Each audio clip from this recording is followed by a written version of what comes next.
देश को धोखा दे सकता है कि हैंडराइटिंग में पता चल जाएगा। किसी ने ए ऐसा लिखा है, नीचे से खुला, this is one trait of cheating. तो मर्डर टेंडेंसीज होते हैं वो भी पता चल जाते हैं भर भर के।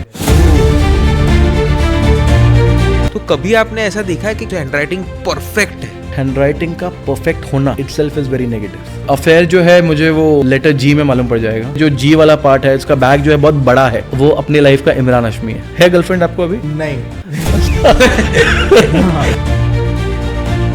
कुंडली मैचिंग के साथ एक को हैंडराइटिंग मैच भी करानी चाहिए। किसी मदर को अगर चेक करना है कि मेरा बेटा जो कॉलेज जा रहा है बहुत झूठ बोलता है, लेटर ओ जो है दैट विल डिटरमाइन कि वो कितना बड़ा झूठा है। सिग्नेचर कितना इंपॉर्टेंट होता है। मुकेश नाम नहीं, अंबानी नाम है। जो लाइफ में सक्सेसफुल बने हैं ज्यादातर इलेजिबल सिग्नेचर के साथ बने। पर ये श्योर है 101% बैड हैंडराइटिंग। एक आपकी अभी बुक आने वाली है, बहुत डेंजरस भी है। ऐसा बुक है, अगर वो बुक कोई पढ़ता है और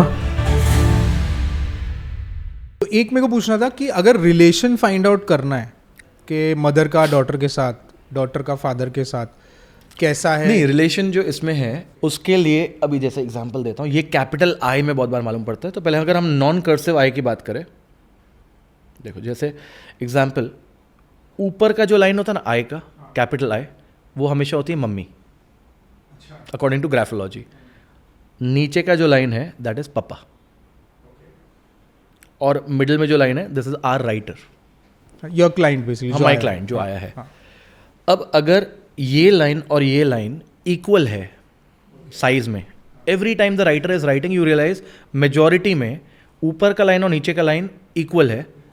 इसका मतलब वो जो राइटर है, वो जो क्लाइंट है मेरा, he gets influenced equally by both, equally by mother and father. लेकिन अगर ऊपर का लाइन बड़ा है, नीचे का लाइन छोटा है, मदर का इन्फ्लुएंस बच्चे पे ज़्यादा है, माँ बोलेगी बातें ज़्यादा दिमाग में जाएगी, पापा बोलेंगे बातें दिमाग में नहीं जाएगी या कम जाएगी। अभी इसमें देखो कैसा हो जाता है, अगर ऊपर का लाइन ऑब्वियसली छोटा है और नीचे का लाइन बड़ा है Father तो ऑपोजिट हो गया कि mother's influence is less, father's influence is more. पप्पा का असर ज़्यादा पड़ रहा है। लेकिन अब समझो ऐसा कोई ढूंढना है आपको कि बच्चा बोल रहा है, बोलता मम्मी मुझे आज़ादी चाहिए, और पप्पा जो है ना उसको भी इनडायरेक्टली बोल रहा है, पप्पा आप भी समझो अब मैं बड़ा हो गया हूँ, अब मुझे आज़ादी चाहिए। हाँ, अगर मैं गटर में गिरूंगा तो मुझे बचाने आना ज़रूर, पर तब तक जब तक मैं खड्डे में नहीं गिर रहा हूँ, जब तक मैं तकलीफ, फ्रीडम तब तक प्लीज मुझे वो आज़ादी दो। तो बच्चा क्या करेगा, राइटर ऐसा लिखेगा। राइटर ने ऊपर के लाइन और नीचे के लाइन से गैप कर दिया। लेकिन अगर समझो राइटर का मम्मी के साथ नहीं जमता है और कॉन्फ्लिक्ट होता है बातों में, ऊपर के साथ कट हो जाएगा। हर बार आपको पैटर्न ही मिलेगा कि उसके हैंडराइटिंग में ऊपर का जो लाइन है, हॉरिजॉन्टल लाइन, वो वर्टिकल के साथ कट करेगा। और same goes for father also. Same goes for father. अगर नीचे का कट कर रहा है तो देन यू नो कि वो फादर के साथ है। और यही अगर दोनों के साथ हो जाए तो then he has conflict with both. आप बोलोगे कि ऐसा भी हो सकता है कि बच्चे के अंदर माँ बाप का असर ही नहीं पड़ रहा है। वो पॉसिबल है ऐसे केस में जहाँ पे वो सिर्फ आया ऐसा लिखता है। अ वेरी इंडिपेंडेंट माइंडसेट, ऐसा राइटर या ऐसा मेरा क्लाइंट है जिसको माँ बाप ने जो सिखाया है वो दिमाग में है तो सही, पर वो यूज़ नहीं करेगा। वो वही करेगा जो उसको दिल करेगा। इसको बोलते हैं the most very independent capital I. सिर्फ आई लिखा कैसा है, सिर्फ डंडा डाला है बस। फिर कर्सिव कैपिटल आई भी वैसा ही कुछ है कि उसमें अगर समझो किसी का आई ऊपर से पॉइंटेड है तो उस ये फिर ये वाला पार्ट है ना, ये जो ऊपर का लूप वाला पार्ट है, ये उसकी मम्मी है। तो दिस इज द मदर। ऊपर मदर शार्प है, इधर एंगल है, तो मतलब मम्मी बच्चे का पूरा ध्यान देती है और बच्चा जो है माँ का भी सुनता है।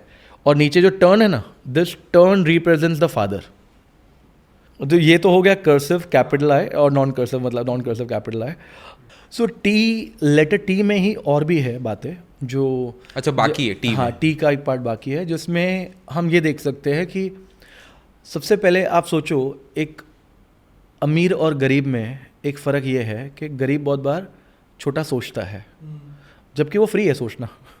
सोचो इस दुनिया में ऐसा भी नहीं है कि बड़ा सोचने का कोई पैसा ले रहा है। और अगर हमें ये देखना है कि किसकी सोच बड़ी है किसकी सोच छोटी है, तो सबसे पहले एक चीज़ देखना है कि हमें हमेशा लेटर टी का जो हॉरिजॉन्टल लाइन है जिसको हम क्रॉस बार बुलाते हैं वो किस हाइट पे उसने रखा है। जैसे फॉर एग्जांपल लेट्स से किस हाइट पे काटा है, किस हाइट पे उसने काटा है। जैसे अगर टी का क्रॉस बार बहुत ही नीचे किसी ने रखा है, देयर आर हाई चांसेस उसकी सोच बहुत छोटी है। वो अपने आप को ही कम समझ रहा है, वो अपने आप से ही कुछ एक्सपेक्ट नहीं करता है ज़्यादा। बड़ी सोच के लिए then you require cross bar ऊपर की तरफ, जितना वो ऊपर डालेगा उतना उसकी सोच बड़ी है। अब again let me tell you, वो सोच अगर किसी की बड़ी है लेकिन वो गरीब आदमी है, ठीक है, वो गरीब आदमी है, उसकी सोच बड़ी है, तो वो क्या कर सकता है, भले उसकी पढ़ाई लिखाई नहीं हुई, उसने एजुकेशन नहीं लिया है, लेकिन the best part he has got high thinking. वो बोलता है मैं नहीं कर पाया तो क्या हुआ, मेरा बेटा करेगा। हाँ, अभी क्या नहीं होना चाहिए मैं वो भी बता दूं। ये जो 2 टी मैंने आपको बताया, एक नीचे और एक ऊपर, एक नीचे बताया, एक बहुत ऊपर बताया। अब एक बता रहा हूँ जिसमें ये ऐसा वाला टी है जिसमें किसी ने वर्ड लिखा तो है टाइगर, लेकिन उसका जो टी का जो क्रॉस बार है वो लाइन को भी पार करके ऊपर चला गया हवे में। अब अगर आप नोटिस करो जो लाइन होता है ना वो होता है रियलिटी। आप सोचो बड़ा, बट ऐसा सोचो जो रियलिटी में पॉसिबल है। हाँ बराबर। अच्छा, जो वर्टिकल लाइन है ना टी का, उसको स्टेम बोलते हैं, तो उसको स्टेम को टच करना ही ज़रूरी है, मतलब इट्स वेरी इंपॉर्टेंट। अगर वो उसके ऊपर चला गया it means your dreams are impossible dreams, जो फुलफिल करने में फ्रस्ट्रेशन लेवल बहुत बढ़ जाएगा और शायद वो फुलफिल ना भी हो, और फिर डिप्रेशन, फिर वो डिप्रेशन और फिर उसमें जाएगा। पर तो 3 चीज़ें नज़र आ गई, नीचे रखना छोटी सोच, ऊपर की तरफ रखना बट टच कर रहा है बड़ी सोच, और ऊपर चले जाना इम्पॉसिबल ड्रीम्स, वो भी नहीं होना चाहिए। तो दोनों नहीं होना चाहिए, छोटा नीचे भी नहीं होना चाहिए और स्टेम को टच नहीं कर रहा है वो भी नहीं होना चाहिए। और बीच में रहेगा, सो इट्स अ बैलेंस। बीच में होना, सेंटर में होना means you are judging yourself at par. At par मतलब मैं 100% कर सकता हूँ, मैं अपने आप को उतना ही देख रहा हूँ। पर आज की दुनिया में even if you look at yourself at par, आप उतना सक्सेस नहीं मिलेगा जितना यू नीड टू लुक थोड़ा और ज़्यादा। हाँ, you look up, yes. Nice. Handwriting जैसी बहुत छोटी चीज़ लगती है हमें, जब लिखते हैं तो भाई लिख देते हैं, बट उसके अंदर का मीनिंग बहुत ज़्यादा डीप था आज। काफी हमारे कैरेक्टर्स भी थोड़े सामने आ गए, कितना मास्क है और कितना मास्क नहीं है। यस, वरुण रूपानी जी की सारी बुक्स के सारे लिंक्स मैंने नीचे दे दिए हैं, तो आप अगर बुक्स खरीदना चाहो तो आप खरीद सकते हो। और एक स्पेशल डिस्काउंट लिंक है, अगर वो लिंक से अगर आप गए और आपने वो बुक खरीदी तो आपको एक एक्स्ट्रा डिस्काउंट मिलेगा। और उनके कोर्सेज अगर आप ज्वाइन करना चाहते हो तो उनके कोर्सेज का कैसे ज्वाइन करना है वो लिंक्स भी नीचे है। So do like, share, comment and subscribe to win win world. मिलेंगे और एक नए जबरदस्त पॉडकास्ट के साथ जल्द ही, तब तक के लिए जय सिया राम, हर हर महादेव।